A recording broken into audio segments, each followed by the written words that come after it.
একটি হৃদয়স্পর্শী ভালোবাসার গল্প শোনায়। তারা দুজন। ছোট্ট একটি গ্রামে ছিল রূপা আর নীল।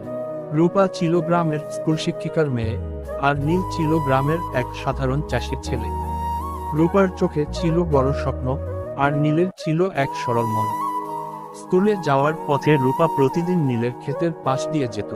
নীল রোজ চুপচাপ দাঁড়িয়ে থাকত, চোখের ভাষায় তার মুগ্ধতা প্রকাশ পেত। একদিন রূপার চটির ফিতা ছিঁড়ে যায়।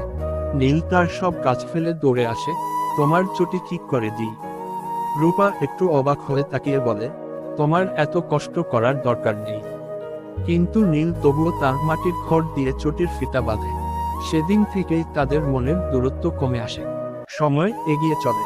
নীল দিনের পর দিন রূপাকে তার স্বপ্নের কথা শোনায়, কিভাবে সে চাষের জমি বড় করবে, কিভাবে তাদের গ্রামটাকে উন্নত করবে। রূপা মুগ্ধ হয়ে শোনে। কিন্তু জীবনের বাস্তব। সবাই আমার চ্যানেলটির সাবস্ক্রাইবও করে দেয়।